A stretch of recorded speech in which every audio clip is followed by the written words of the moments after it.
Australia and speak to Antony Loewenstein, author of the books The Palestine Laboratory and My Israel Question. Always a pleasure to have you on, Antony. Look, Israel has failed to defeat Hamas.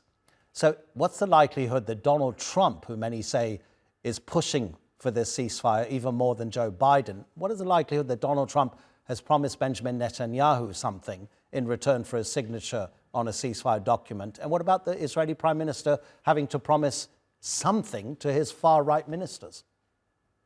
Look, I think it's almost guaranteed that Trump or his people promised Netanyahu a lot. There was a report in the Israeli press in the last 24 hours which outlined some of those things, assuming they're true, such as allowing Israel to increase even more settlements in the West Bank, to remove any sanctions on far-right Israeli settlers. Biden had imposed a handful of those in the last years.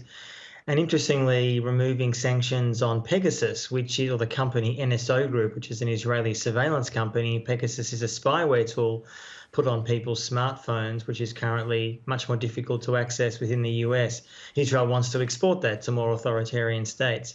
So it's almost certain that if Netanyahu appears to be bending to Trump's will, which evidence would suggest he is, that it's because Trump has promised him something else. And it's also worth saying that that report suggested in the Israeli press that Netanyahu has been allowed to maybe break that ceasefire very quickly. Let's not forget, in Lebanon, Israel's been breaking the ceasefire every day since it was imposed a few months ago. In Syria, they're occupying parts of the country seemingly indefinitely.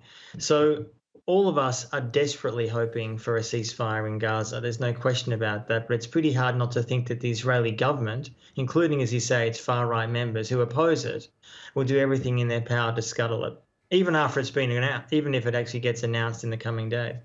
This issue of if one party does break a ceasefire, you remember Henry Kissinger, former US Secretary of State, he used that expression, constructive ambiguity. Many people say it's fudging difficult matters.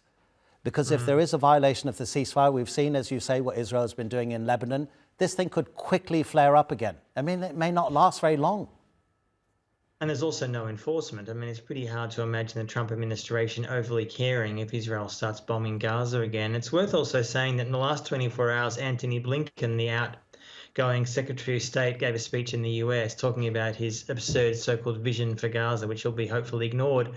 But he said something very interesting within that speech, which essentially was that in his, or US's intelligence view, Hamas has essentially been able to rebuild its forces that have been lost in the last 15 months.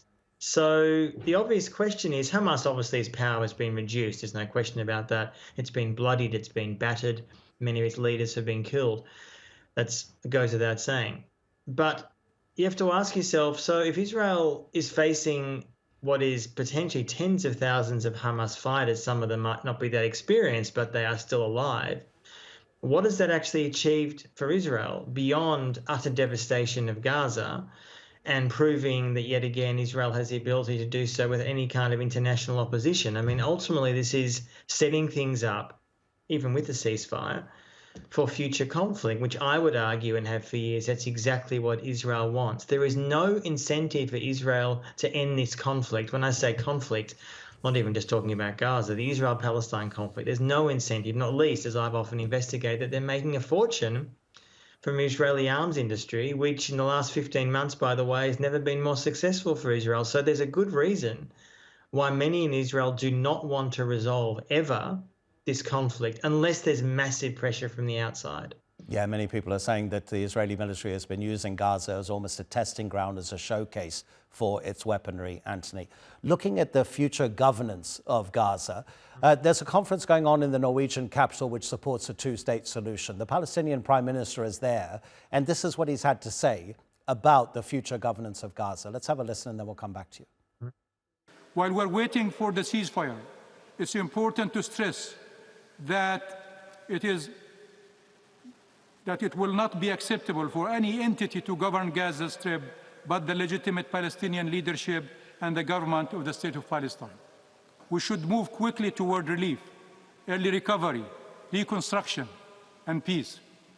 We are the government of Palestine, ready to hold our responsibilities in the Gaza Strip, as we did before, and we can assure everyone that we are ready to implement the UN Security Council Resolution 2735 and to reunify the West Bank, including Jerusalem and the Gaza Strip, under one government. Accordingly, all Palestinian line ministries and government institutions of the State of Palestine will resume full responsibility for providing public services to the citizens, preparing for reconstruction, and revitalizing the economy. Antony, divide and rule is something that Israel is very familiar with, but in terms of the Palestinian reaction, how difficult or easy may it be, do you think, to get Palestinians to coalesce around a single Palestinian leadership? Because the Palestinian Authority is not universally popular, and nor is Hamas. Well, to say it's not very popular would be an understatement. I mean, hearing that gentleman's comments is just delusional. I mean, let's be clear. When he says the Palestinian government is elected and legitimate, Mahmoud Abbas won a 4-year term nearly 20 years ago. Like, there is no legitimacy of the Palestinian Authority. It's true, as you say, that Hamas, including in Gaza, its popularity has plummeted in the last months because people are understandably utterly exhausted by the war.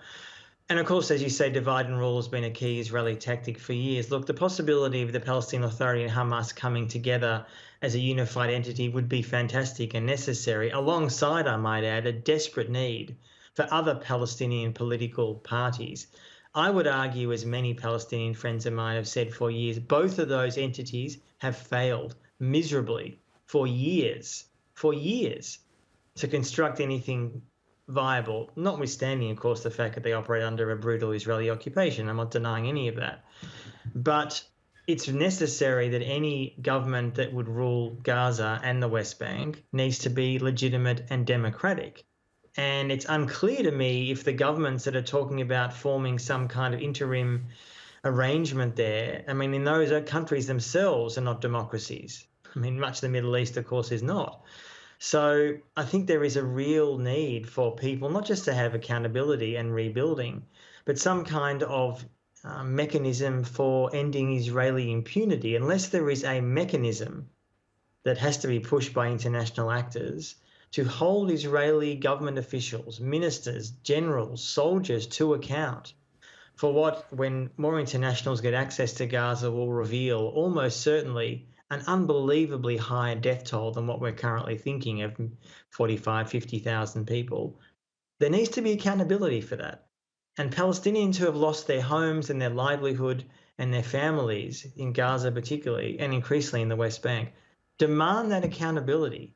And there needs to be international actors that push for that, that don't give in to threats by Israel and the US and others to drop international criminal court cases or other sort of forms of accountability. That's what's vital. And Palestinian friends of mine are asking for that, demanding that in the coming months and years ahead. Antony, always a pleasure. Really, really appreciate the analysis. Take care. Yeah.